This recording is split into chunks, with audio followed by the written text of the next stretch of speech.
नमस्कार। सुन लो यूपीएससी में आपका स्वागत है। आज तारीख है 30 अक्टूबर 2025 और हम लेकर आए हैं आज के सबसे जरूरी खबरों का वो विश्लेषण जो यूपीएससी की तैयारी में आपकी मदद करेगा। The Hindu, Indian Express, PIB, इन सभी स्रोतों से हमने छांटी हैं वो खबरें और इनसाइट्स जो प्रीलिम्स, मेंस और हाँ, इंटरव्यू तीनों के लिए काम किए हैं। जी हाँ, और हमारा मकसद है मुश्किल विषयों को आसान बनाना और परीक्षा के लिहाज से जो बातें सबसे अहम है उन पर गहराई से चर्चा करना। बिल्कुल। तो चलिए शुरू करते हैं आज का ज्ञानवर्धक सफर। आज सबसे पहले बात करते हैं पॉलिटी और गवर्नेंस की। सुप्रीम कोर्ट ने एक बहुत ही जरूरी मुद्दे पर ध्यान दिया है, निचली अदालतों में आरोप तय करने में होने वाली देरी। ये मामला काफी गंभीर लग रहा है ना? हाँ बिल्कुल, सुप्रीम कोर्ट के जस्टिसेस अरविंद कुमार और एनवी अंजारिया की बेंच ने देश भर की ट्रायल कोर्ट्स में आरोप तय करने मतलब फ्रेमिंग ऑफ चार्जेस में जो सालों से देरी हो रही है उसकी जांच करने का फैसला किया है। ये एक सिस्टमैटिक और क्रॉनिक समस्या है, मतलब ये पूरे सिस्टम में फैली हुई है और काफी पुरानी है। फ्रेमिंग ऑफ चार्जेस होता क्या है असल में, और इसमें देरी से फर्क क्या पड़ता है? मतलब क्यों इतनी बड़ी बात है ये? देखिए, जब पुलिस जांच पूरी करके चार्जशीट दाखिल करती है ना, तो कोर्ट का अगला कदम होता है ये तय करना कि क्या आरोपी के खिलाफ मुकदमा चलाने लायक शुरुआती सबूत हैं, मतलब प्राइमा फेसी एविडेंस है या नहीं। इसी प्रक्रिया को कहते हैं फ्रेमिंग ऑफ चार्जेस। अच्छा। यहीं से असल ट्रायल शुरू होता है। अब सोचिए, अगर इसी स्टेज पर महीनों या साल लग जाएं तो पूरा केस ही अटक जाता है। इसका सीधा असर पड़ता है न्याय मिलने की रफ्तार पर, और देश में जो करोड़ों केस लंबित हैं, पेंडिंग हैं, उनकी संख्या और बढ़ती जाती है। लेकिन क्या इसके लिए कोई तय समय सीमा नहीं है? मतलब कानून क्या कहता है इस बारे में? कानून तो है। कोड ऑफ क्रिमिनल प्रोसीजर 1973 के तहत ये एक जरूरी कदम है, और जो नया भारतीय नागरिक सुरक्षा संहिता BNSS आ रहा है उसके सेक्शन 251(1)B में तो साफ लिखा है कि सेशंस केसेस में चार्जशीट दाखिल होने के 60 दिनों के अंदर आरोप तय हो जाने चाहिए। 60 दिन? हाँ, सिर्फ 60 दिन। लेकिन जमीनी हकीकत इससे काफी अलग है, और सबसे बड़ी बात यह है कि ये देरी सीधे संविधान के article 21 right to life and personal liberty का उल्लंघन करती है। अच्छा, आर्टिकल 21 का भी? कैसे? क्योंकि आर्टिकल 21 में right to a speedy trial यानी शीघ्र सुनवाई का अधिकार भी शामिल है। मशहूर हुसैनरा खातून versus home secretary state of Bihar case में कोर्ट ने इसी अधिकार पर जोर दिया था। ओह हाँ, हुसैन आरा खातून केस। तो ये सिर्फ एक प्रक्रियात्मक देरी नहीं बल्कि ये तो मौलिक अधिकारों का हनन भी है। बिल्कुल। इसका सबसे ज्यादा असर किन पर पड़ता होगा फिर? सबसे ज्यादा असर पड़ता है विचाराधीन कैदियों पर, मतलब अंडर ट्रायल्स पर। सोचिए, चार्जेस फ्रेम नहीं हुए, ट्रायल शुरू नहीं हुआ और लोग सालों तक जेल में बंद हैं बिना ये जाने कि वो दोषी हैं भी या नहीं। बाप रे। कई बार तो वो अपनी संभावित सजा से भी ज्यादा वक्त जेल में गुजार देते हैं। सच में? जी हाँ। इससे न सिर्फ जेलों में भीड़ बढ़ती है बल्कि ये न्याय के मूल सिद्धांत इनोसेंट अंटिल प्रूवन गिल्टी के भी खिलाफ है। जब न्याय मिलने में इतनी देर हो तो आम आदमी का जुडिशियल सिस्टम पर भरोसा कमजोर होता है ना। सही बात है, ये वाकई चिंताजनक है। तो सुप्रीम कोर्ट अब इस सिस्टेमिक इशू को कैसे एड्रेस करने की सोच रहा है? क्या कदम उठाए जा रहे हैं? कोर्ट ने संकेत दिया है कि वो सिर्फ इस केस विशेष को नहीं देख रहा बल्कि पूरे देश के लिए कुछ दिशा निर्देश मतलब पैन इंडिया डायरेक्शंस जारी कर सकता है। वो समझना चाहता है कि निचली अदालतों को क्या दिक्कतें आती हैं, क्या जजों की कमी है, इंफ्रास्ट्रक्चर ठीक नहीं है या कोई और वजह है। हो सकता है कोर्ट हाई कोर्ट्स को मॉनिटरिंग के लिए कहें या कोई स्टैंडर्ड ऑपरेटिंग प्रोसीजर SOP बनाए। इसका मकसद है कि आपराधिक मामलों का निपटारा तेजी से हो, अंडर ट्रायल्स की संख्या कम हो और लोगों का न्याय व्यवस्था में विश्वास बहाल हो। अच्छा, इसके लिए शायद वरिष्ठ वकीलों को एमिकस कुरेई यानी न्यायालय मित्र के तौर पर नियुक्त किया गया है ताकि वो कोर्ट की मदद कर सके। अच्छा, एमिकस क्यूरिए भी नियुक्त हुए हैं इसमें। मतलब ये जुडिशियल अकाउंटेबिलिटी और रिफॉर्म से जुड़ा एक बड़ा कदम हो सकता है। मेंस के नजरिए से देखें तो इसमें जुडिशियल एडमिनिस्ट्रेशन, अंडर ट्रायल्स के अधिकार और सिस्टमिक रिफॉर्म्स जैसे पहलू काफी अहम हो जाते हैं। बिल्कुल। और प्रीलिम्स के लिए याद रखने वाली बातें हैं फ्रेमिंग ऑफ चार्जेस का चरण, मतलब चार्जशीट के बाद ट्रायल से पहले, स्पीडी ट्रायल का आर्टिकल 21 से लिंक, BNSS में 60 दिन की समय सीमा और एमिकस क्यूराई का मतलब। साथ ही ये मालिमत कमेटी और लॉ कमीशन की रिपोर्ट्स के संदर्भ में भी देखा जा सकता है जिन्होंने जुडिशियल रिफॉर्म्स की बात की है। ठीक है, ये तो हुई पॉलिटी की बात। जी। अब जरा इकोनॉमी की तरफ बढ़ते हैं। 8th सेंट्रल पे कमीशन के गठन को मंजूरी मिल गई है। ये एक बड़ी खबर है, खासकर सरकारी कर्मचारियों और पेंशन भोगियों के लिए। हाँ, ये काफी महत्वपूर्ण फैसला है। प्रधानमंत्री की अध्यक्षता में केंद्रीय मंत्रिमंडल ने 8th सेंट्रल पे कमीशन सीपीसी के लिए टर्म्स ऑफ रेफरेंस टीओआर को मंजूरी दे दी है। इसका मतलब है कि अब ये आयोग आधिकारिक तौर पर अपना काम शुरू कर सकता है। अच्छा, तो टीओआर फाइनल हो गए। जी, इसका मुख्य काम होगा केंद्र सरकार के लगभग 50 लाख कर्मचारियों और करीब 69 लाख पेंशन भोगियों के वेतन, भत्ते और पेंशन की समीक्षा करना और सिफारिशें देना। 50 लाख कर्मचारी और 69 लाख पेंशन भोगी, ये तो बहुत बड़ी संख्या है। और इसकी अध्यक्षता कौन करेगा और कब तक इसकी सिफारिशें आने की उम्मीद है? इसकी अध्यक्षता करेंगी पूर्व सुप्रीम कोर्ट न्यायाधीश जस्टिस रंजना प्रकाश देसाई। ये नाम प्रीलिम्स के लिए जरूरी है। जस्टिस रंजना प्रकाश देसाई, ठीक है। आयोग को अपनी रिपोर्ट सौंपने के लिए 18 महीने का समय दिया गया है। उम्मीद की जा रही है कि इसकी सिफारिशें 1 जनवरी 2026 से लागू होंगी। याद रहे, पे कमीशंस सरकार द्वारा लगभग हर 10 साल में बनाए जाने वाले टेम्पररी बॉडीज होते हैं। हर 10 साल में? ओके। इसका सरकारी खजाने पर कितना असर पड़ेगा? मतलब ये सिर्फ वेतन बढ़ाने तक ही सीमित है या इसके और भी पहलू हैं? देखिए, ये एक बड़ा फिस्कल इवेंट है। पे कमीशन की सिफारिशों का सरकारी खर्चे पर सीधा और बड़ा असर पड़ता है। 7 सीपीसी की सिफारिशों का भी यूनियन बजट पर काफी असर हुआ था। हाँ, वो तो था। 8th सीपीसी की सिफारिशें सरकार के फिस्कल कंसोलिडेशन रोड मैप यानी राजकोषीय घाटे को कम करने की योजना और fiscal responsibility and budget management act 2003 के लक्ष्यों को सीधे तौर पर प्रभावित करेंगी। सिर्फ यही नहीं, इसका असर पूरी अर्थव्यवस्था मतलब मैक्रो इकोनॉमिक इम्प्लीकेशंस भी होते हैं इसके। वो कैसे?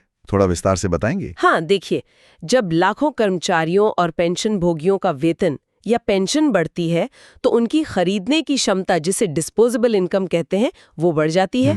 हाँ। इससे बाजार में कंजम्पशन डिमांड यानी चीजों की मांग बढ़ती है, जो आर्थिक विकास को गति दे सकती है। अच्छा, ये तो पॉजिटिव हुआ। हाँ, लेकिन एक दूसरा पहलू भी है। अगर सप्लाई उतनी तेजी से नहीं बढ़ती तो इससे महंगाई यानी इन्फ्लेशन बढ़ने का खतरा भी रहता है। तो आरबीआई की मॉनेटरी पॉलिसी कमेटी को भी इन बातों का ध्यान रखना होगा? बिल्कुल, उन्हें इन्फ्लेशन और ग्रोथ दोनों को बैलेंस करना होता है। और क्या राज्यों पर भी इसका कोई असर होता है, स्टेट फाइनेंसेस पर? हाँ, बिल्कुल। ये फिस्कल फेडरलिज्म का एक अहम पहलू है। जब केंद्र सरकार वेतन बढ़ाती है तो राज्य सरकारों पर भी अपने कर्मचारियों का वेतन बढ़ाने का दबाव आता है। वो तो स्वाभाविक है। इससे राज्यों के बजट पर बोझ बढ़ता है और कई बार उन्हें विकास के कामों पर होने वाले कैपिटल एक्सपेंडिचर यानी पूंजीगत व्यय में कटौती करनी पड़ती है। ये तो मुश्किल स्थिति हो जाती होगी राज्यों के लिए। जी, एक और बात, पे कमीशन का काम सिर्फ वेतन तय करना नहीं होता। इसके टर्म्स ऑफ रेफरेंस यानी टीओआर में एडमिनिस्ट्रेटिव रिफॉर्म्स यानी प्रशासनिक सुधारों की बात भी हो सकती है। जैसे परफॉर्मेंस लिंक्ड इंसेंटिव्स, मतलब काम के आधार पर प्रोत्साहन देना, भत्तों को तर्कसंगत बनाना, जिसे रैशनलाइजिंग अलाउंसेस कहते हैं, या फिर सरकारी कामकाज में प्रोडक्टिविटी और एफिशिएंसी बढ़ाने के उपाय सुझाना। अच्छा, मतलब ये सिर्फ सैलरी बढ़ाने से ज्यादा कुछ है? बिल्कुल। तो आगे इस कमीशन से क्या उम्मीदें रखनी चाहिए? उम्मीद यही है कि आयोग एक संतुलित रास्ता निकालेगा, कर्मचारियों की उम्मीदों और देश की आर्थिक हकीकत मतलब फिस्कल कैपेसिटी के बीच। सिफारिशों को सिर्फ महंगाई से ना जोड़कर प्रोडक्टिविटी और परफॉर्मेंस से भी जोड़ा जाना चाहिए। ये बहुत जरूरी है। और केंद्र को राज्यों के साथ मिलकर काम करना होगा ताकि इसके वित्तीय प्रभावों को संभाला जा सके। सही है। चलिए, अर्थव्यवस्था से जुड़ी एक और खबर है, उर्वरक सब्सिडी से संबंधित। Nutrient based subsidy NBS scheme में कुछ बदलाव हुए हैं क्या? बदलाव नहीं, बल्कि रबी सीजन 2025-26 यानी 2025-26 के लिए एनबीएस दरों को मंजूरी दी गई है। कैबिनेट ने अक्टूबर 1, 2025 यानी 2025 से मार्च 31, 2026 तक चलने वाले रबी सीजन के लिए फॉस्फेटिक एंड पोटासिक पीएनके उर्वरकों पर दी जाने वाली न्यूट्रिएंट बेस्ड सब्सिडी दरों को फाइनल कर दिया है। अच्छा, रबी सीजन के लिए रेट्स फाइनल हुए हैं। हाँ। कितना खर्च आएगा इस पर सरकार का? इसके लिए सरकार लगभग 37,952 यानी 37,952 करोड़ रुपए खर्च करेगी। 37,000 करोड़ से ज्यादा, काफी बड़ी रकम है। ये एनबीएस स्कीम है क्या असल में, और इसका मकसद क्या है? ये स्कीम अप्रैल 2010 में शुरू हुई थी। इसका मकसद है किसानों को पीएन के खाद्य सही दाम पर उपलब्ध कराना। इसमें सरकार खाद में मौजूद पोषक तत्वों जैसे nitrogen N, phosphorus P, potash K, sulphur S के आधार पर प्रति किलोग्राम एक निश्चित सब्सिडी तय करती है। ओके। ये सब्सिडी खाद बनाने वाली कंपनियों या आयातों को दी जाती है ताकि वो किसानों को कम दाम पर खाद बेच सके। अच्छा, तो ये सब्सिडी सीधे किसानों को नहीं मिलती, ये कंपनियों को जाती है? जी हाँ, ये कंपनियों को मिलती है ताकि वो MRP कम रख सकें। और क्या सभी खादों पर मिलती है ये? नहीं, और यही सबसे जरूरी बात है जो प्रीलिम्स के लिए याद रखनी है। NBS स्कीम सिर्फ पीएन के खादों पर लागू होती है। यूरिया इस स्कीम से बाहर है। यूरिया बाहर है? हाँ, यूरिया की कीमत सरकार खुद तय करती है और उस पर बहुत ज्यादा सब्सिडी देती है। रबी 2025-26 के लिए जो दरें तय हुई हैं वो हैं प्रति किलो N पर 43 रुपए 2 पैसे, P पर 47 रुपए 96 पैसे, K पर 2 रुपए 38 पैसे और S पर 2 रुपए 87 पैसे। 2 रुपए 38 पैसे पोटाश पर? ये तो काफी कम लग रहा है बाकी के मुकाबले। हाँ, K और S पर सब्सिडी रेट काफी कम है N और P के मुकाबले। यूरिया का इस स्कीम से बाहर होना ये थोड़ा अजीब नहीं लगता? इसका क्या असर होता है फिर खेती पर? यही इस पॉलिसी की सबसे बड़ी आलोचना है और मेंस के लिए एक अहम मुद्दा भी, क्योंकि यूरिया NBS से बाहर है और बहुत सस्ता मिलता है। किसान उसका जरूरत से ज्यादा इस्तेमाल करते हैं। अच्छा, क्योंकि सस्ता है इसलिए। हाँ, जबकि P और K खादों का इस्तेमाल उतना नहीं करते जितना करना चाहिए। इससे मिट्टी का संतुलन बिगड़ रहा है। आदर्श NP के अनुपात जो लगभग 4:2:1 होना चाहिए, वो कई जगहों पर 8:3:1 या उससे भी ज्यादा हो गया है। इसे कहते हैं इम्बैलेंस्ड फर्टिलाइजेशन। Imbalanced fertilisation. मिट्टी की सेहत के लिए तो ये बहुत बुरा होगा। बिल्कुल। नतीजा, मिट्टी की सेहत खराब हो रही है, उसकी उपजाऊ शक्ति यानी फर्टिलिटी लंबे समय के लिए कम हो रही है और हाँ, जल प्रदूषण भी बढ़ रहा है। ऊपर से उर्वरक सब्सिडी सरकार पर एक बड़ा फिस्कल बर्डन यानी वित्तीय बोझ भी डालती है, खासकर जब अंतर्राष्ट्रीय बाजार में कच्चे माल की कीमतें बढ़ती हैं। तो इसका समाधान क्या है? सिर्फ पीएनके पर सब्सिडी देना काफी नहीं लग रहा? विशेषज्ञ लंबे समय से कह रहे हैं कि यूरिया को भी NPS के दायरे में लाना चाहिए। यूरिया को भी NBS में? हाँ, ताकि खादों की कीमतों में एक संतुलन आए और किसान जरूरत के हिसाब से खाद डाले, न कि सिर्फ कीमत देखकर। साथ ही सॉइल हेल्थ कार्ड्स के इस्तेमाल को बढ़ावा देना, प्रिसिजन फार्मिंग तकनीकों को अपनाना और जैविक खेती यानी ऑर्गेनिक फार्मिंग को प्रोत्साहित करना भी जरूरी है। ये मुद्दे सॉइल हेल्थ कार्ड स्कीम और परंपरागत कृषि विकास योजना यानी PKVY जैसी योजनाओं से सीधे जुड़े हैं। समझ गया। चलिए अब जरा अंतर्राष्ट्रीय संबंधों यानी इंटरनेशनल रिलेशंस का रुख करते हैं। US और चाइना के बीच जो ट्रेड वॉर चल रहा था, उसमें कुछ नरमी के संकेत मिले हैं। जी हाँ, दक्षिण कोरिया के बुसान शहर में एशिया पैसिफिक इकोनॉमिक कॉर्पोरेशन मतलब APEC का शिखर सम्मेलन हुआ। इसी दौरान अमेरिकी राष्ट्रपति और चीनी राष्ट्रपति के बीच व्यापार युद्ध को लेकर अहम बातचीत हुई। अच्छा, APEC समिट के साइडलाइंस पर? जी, खबरों के मुताबिक दोनों पक्ष एक समझौते पर पहुंचने के करीब हैं। शी जिनपिंग ने कहा कि एक बुनियादी सहमति बेसिक कंसेंसस बन गई है, जबकि अमेरिकी राष्ट्रपति ने भी उम्मीद जताई कि जल्द ही समझौते पर हस्ताक्षर हो सकते हैं। ये तो वैश्विक अर्थव्यवस्था के लिए बड़ी राहत की बात हो सकती है। ट्रेड वॉर से तो सब परेशान थे। निश्चित रूप से, अगर दुनिया की दो सबसे बड़ी अर्थव्यवस्थाओं के बीच ट्रेड वॉर थमता है तो इससे ग्लोबल इकोनॉमी में फैली अनिश्चितता कम होगी, निवेशक का भरोसा बढ़ेगा और सप्लाई चेन पर जो दबाव बना हुआ था वो भी कम होगा।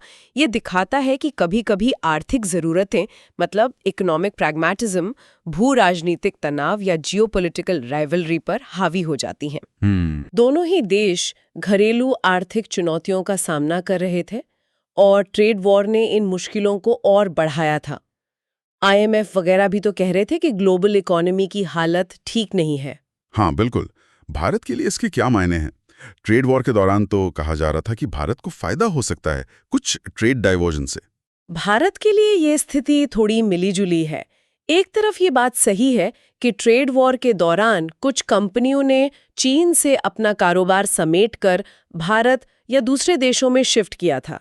इसी को ट्रेड डाइवर्जन कहते हैं। हाँ। अगर US चाइना में समझौता होता है तो ये ट्रेड डाइवर्जन धीमा पड़ सकता है।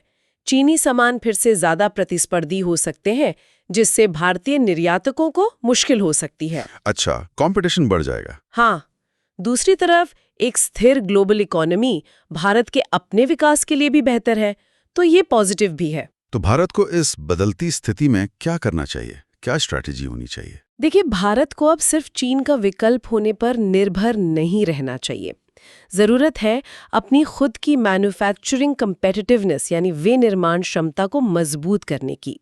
इसके लिए make in India, PLI schemes और निर्यात को बढ़ावा देने वाली RODTP जैसी योजनाओं को और प्रभावी बनाना होगा। RODTP की बात आपने छेड़ी, इससे जुड़ी भी एक खबर है शायद। जी हाँ, बिल्कुल। DGFT ने RODTP और ROSCTL स्कीम्स के तहत जो एक्सपोर्ट रिबेट रेट्स मिलते हैं, उनकी समीक्षा के लिए कमेटी बनाई है। अच्छा, DGFT ने ये RODTP और ROSCTL हैं क्या स्कीम्स? RODTP मतलब remission of duties and taxes on exported products. ये 2021 में आई थी MEIS स्कीम की जगह। ये एक WTO कंप्लायंट स्कीम है। ये एक्सपोर्ट होने वाले प्रोडक्ट्स पर लगे उन केंद्रीय, राज्य और स्थानीय शुल्कों और टैक्स को वापस करती है जो किसी और स्कीम में रिफंड नहीं होते, जैसे फ्यूल, बिजली, ट्रांसपोर्ट पर लगे टैक्स।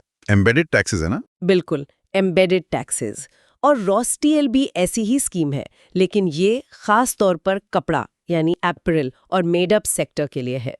तो अब इनकी रेट्स क्यों रिव्यू की जा रही हैं? क्योंकि पिछली बार जब रेट्स तय हुई थी वो 2020-21 और 2021-22 के डेटा पर आधारित थी।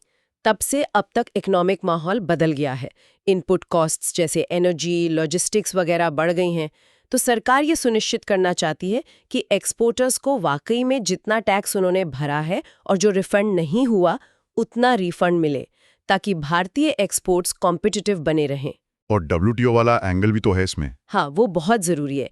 ये रिव्यू इसलिए भी ज़रूरी है ताकि ये स्कीम्स WTO कंप्लायंट बनी रहें। ये दिखाना ज़रूरी है कि ये वाकई टैक्स का रिफंड है, कोई एक्सपोर्ट सब्सिडी नहीं।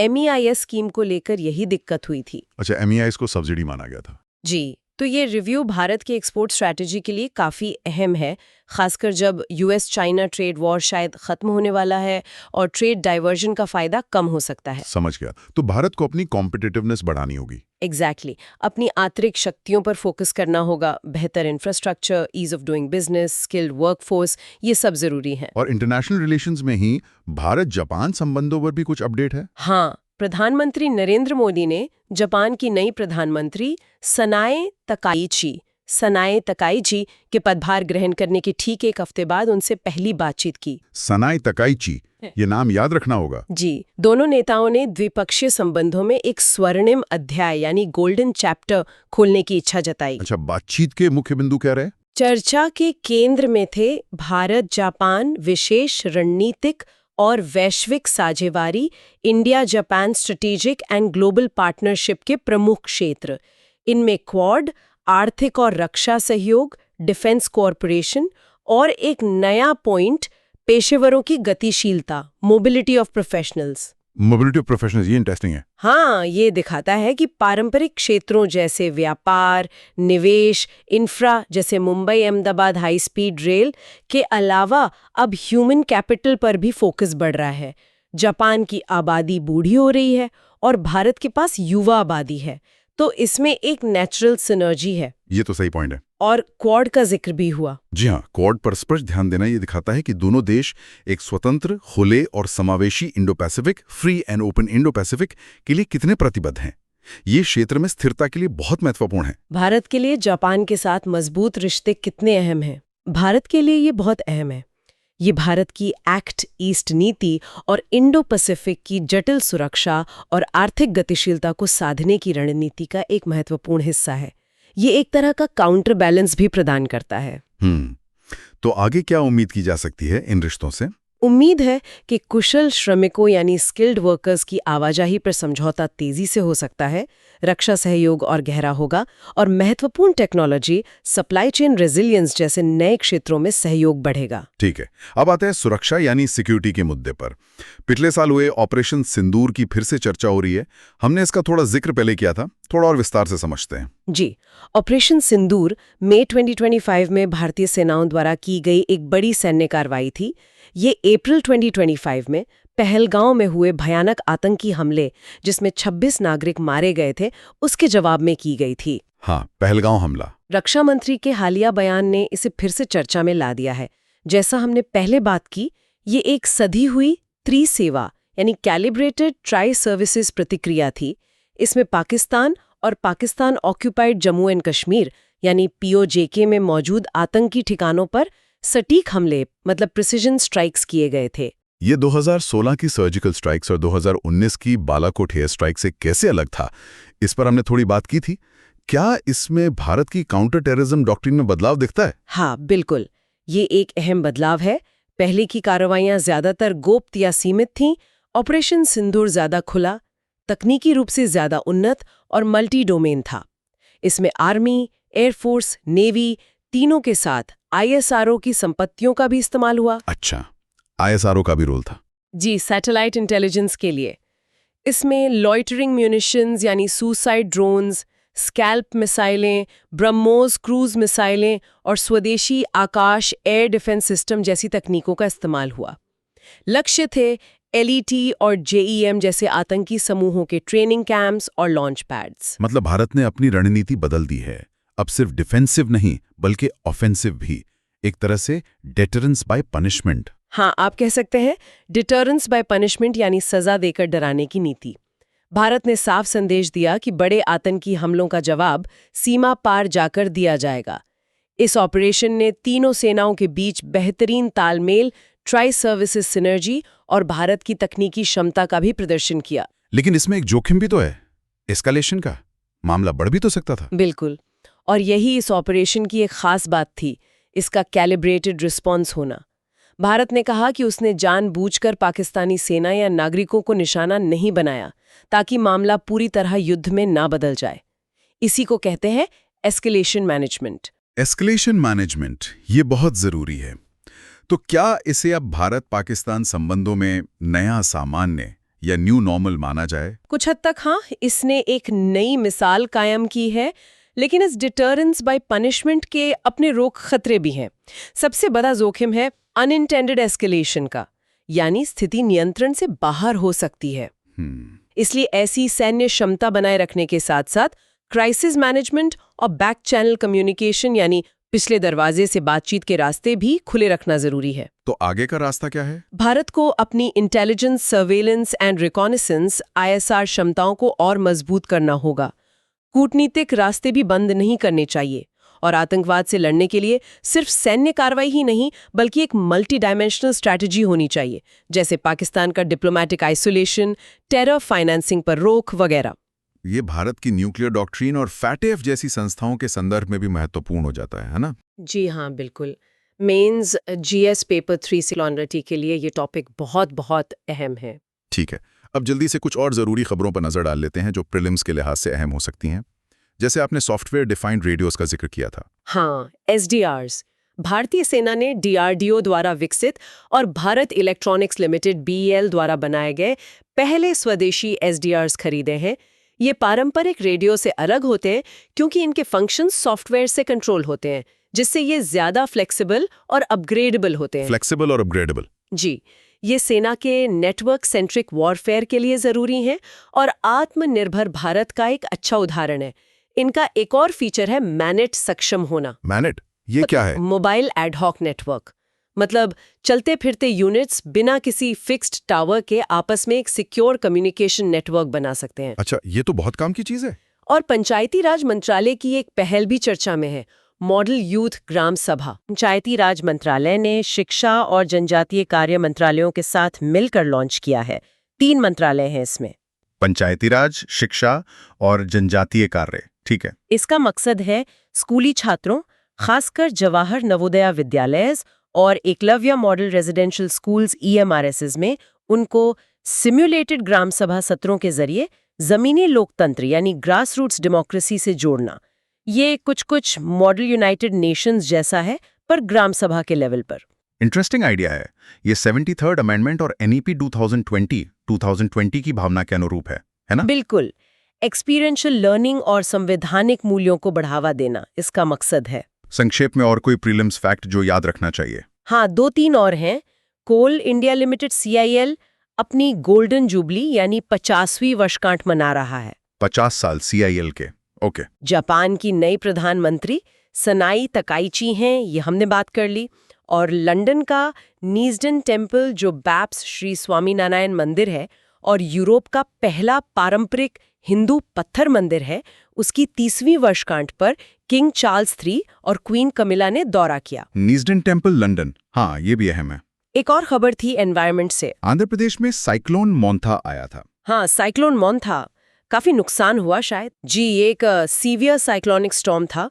शुरुआती आकलन के अनुसार दुर्भाग्यवश 2 मौतें हुईं और करीब 87,000 हेक्टेयर में फसलें डूब गईं। इंफ्रास्ट्रक्चर को भी काफी नुकसान पहुंचा। 87,000 हेक्टेयर, ये तो बहुत बड़ा नुकसान है किसानों के लिए। हाँ, ये दिखाता है कि हमारा कृषि क्षेत्र प्राकृतिक आपदाओं के प्रति कितना वल्नरेबल है और ये डिजास्टर मैनेजमेंट साइकिल के रिस्पॉन्स और रिकवरी फेज की इंपॉर्टेंस को भी हाईलाइट करता है। साथ ही रेजिलिएंट इंफ्रास्ट्रक्चर की जरूरत पर भी जोर देता है। Resilient infrastructure. और दिल्ली में क्लाउड सीडिंग का प्रयोग हुआ था, उसका क्या रहा? हाँ, दिल्ली सरकार ने वायु प्रदूषण से निपटने के लिए आर्टिफिशियल रेन कराने की कोशिश की थी क्लाउड सीडिंग से, लेकिन द इंडियन एक्सप्रेस के एक एडिटोरियल ने इसकी काफी आलोचना की है। क्यों, सफल नहीं रहा? नहीं, बिल्कुल नहीं। इसे फुस्सी बम डैम स्क्विब कहा गया क्योंकि इससे कोई खास बारिश नहीं हुई।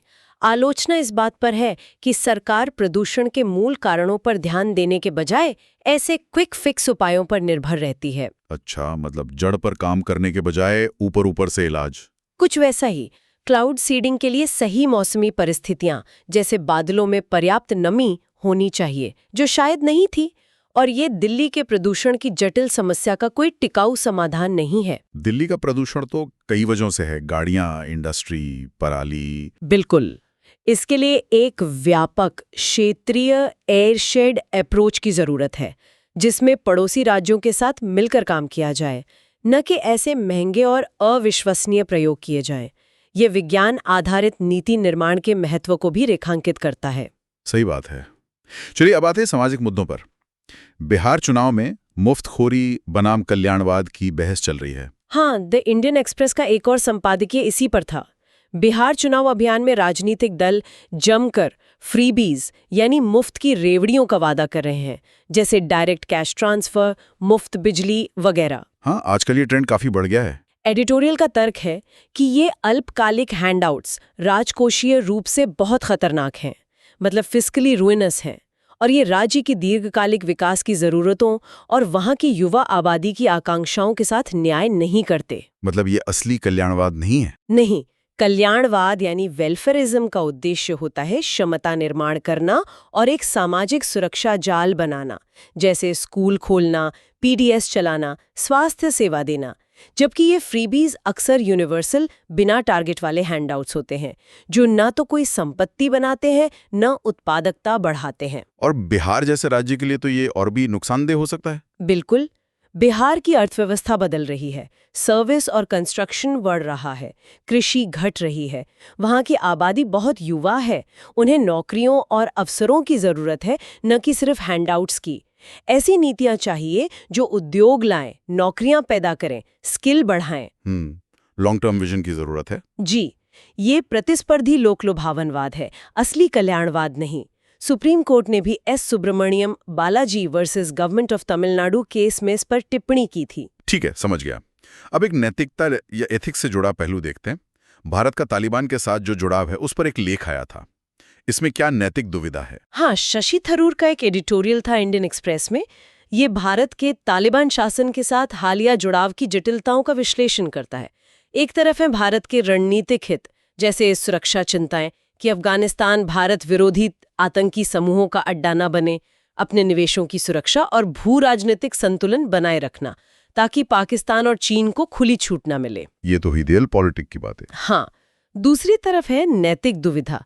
भारत एक लोकतंत्र है, हमारा संविधान लैंगिक समानता की गारंटी देता है, तो हम ऐसे शासन से कैसे जुड़ सकते हैं जो व्यवस्थित रूप से महिलाओं को उनके बुनियादी मानवाधिकारों से वंचित करता है? ये तो बहुत बड़ा विरोधाभास है। बिल्कुल। हाल ही में जब तालिबान के कार्यवाहक विदेश मंत्री दिल्ली आए थे, तो उनकी प्रेस मीट से महिला पत्रकारों को बाहर रखा गया था। ये इसी विसंगति को उजागर करता है। तो क्या करना चाहिए भारत को? पूरी तरह अलग हो जाना चाहिए? लेख का तर्क है कि न तो बिना शर्त जुड़ाव सही है, न ही पूर्ण अलगाव। बीच का रास्ता अपनाना चाहिए, सशर्त, सधा हुआ और प्रतिवर्ती जुड़ाव। मतलब बातचीत जारी रखें, मानवीय सहायता दें, लेकिन साथ ही महिलाओं के अधिकारों जैसे मुद्दों पर लगातार दबाव बनाएं और अपनी शर्तों पर कायम रहें। औपचारिक मान्यता दिए बिना काम करें। ये राष्ट्रीय हित और सार्वभौमिक मानवीय मूल्यों के बीच संतुलन बनाने की कोशिश है। जीएस पेपर 4 एथिक्स के लिए एक अच्छी केस स्टडी बन सकती है। जी हाँ, बिल्कुल, द डिप्लोमैट्स डिलेमा। चलिए अब एक मेंस प्रैक्टिस क्वेश्चन देखते हैं। आज का सवाल जीएस पेपर 2 इंटरनेशनल रिलेशन से लेते हैं। एक संभावित यूएस चाइना व्यापार संधि भारत के लिए चुनौतियां और अवसर दोनों प्रस्तुत करती है। भारत की अर्थव्यवस्था और इंडो पैसिफिक में इसकी रणनीतिक स्थिति पर इस विकास के प्रभाव का आलोचनात्मक परीक्षण करें। 250 शब्द। ये भी एक अच्छा सवाल है जो आज की चर्चा से जुड़ा है। इसमें ट्रेड डाइवर्जन के फायदे नुकसान, भारत की मैन्युफैक्चरिंग कम्पिटिटिवनेस की ज़रूरत, ग्लोबल इकोनॉमी पर असर और क्वाड जैसी स्ट्रेटेजिक पार्टनरशिप के महत्व पर लिखना होगा। एक बैलेंस्ड उत्तर चाहिए इसमें। हाँ, इसमें दोनों पहलू दिखाने होंगे, चुनौतियां भी और अवसर भी। अब बारी है आज के डेली करंट अफेयर्स क्विज की। तैयार हैं आप? जी बिल्कुल। Q1 हाल ही में गठित 8th सेंट्रल पे कमीशन के अध्यक्ष के रूप में किसे नियुक्त किया गया है? A. Doctor Pulak Ghosh, B. Justice NV Ramana, C. Justice Ranjana Prakash Desai, D. Pankaj Jain. इसका जवाब है सी, जस्टिस रंजना प्रकाश देसाई। हमने इस पर बात की थी। बिल्कुल सही। Q2 मॉडल यूथ ग्राम सभा MYGS पहल हाल ही में भारत सरकार द्वारा शुरू की गई निम्नलिखित में से किन मंत्रालयों का संयुक्त प्रयास है? 1. पंचायती राज मंत्रालय, 2. ग्रामीण विकास मंत्रालय, 3. शिक्षा मंत्रालय, 4. जनजातीय कार्य मंत्रालय। 1 और 3 केवल, B 1, 3 और 4 केवल, C 2, 3 और 4 केवल, D 1, 2, 3 और 4। इसमें 3 मंत्रालय थे, पंचायती राज, शिक्षा और जनजातीय कार्य। तो सही जवाब है बी, 1, 3 और 4 केवल। एकदम correct. Q3 nutrient based subsidy NBS योजना के संदर्भ में निम्नलिखित कथनों पर विचार करें। 1. यह NPKS जैसे पोषक तत्वों पर एक निश्चित सब्सिडी प्रदान करता है। 2. यह योजना यूरिया को भी कवर करती है। 3. सब्सिडी सीधे किसानों के बैंक खातों में जाती है। सही कथन चुनें। A 1 केवल, B 1 और 2, C 2 और 3, D 1, 2 और 3। इसमें सिर्फ पहला कथन सही है। यूरिया कवर नहीं होता और सब्सिडी कंपनियों को जाती है। तो जवाब है ए, 1 केवल। शानदार।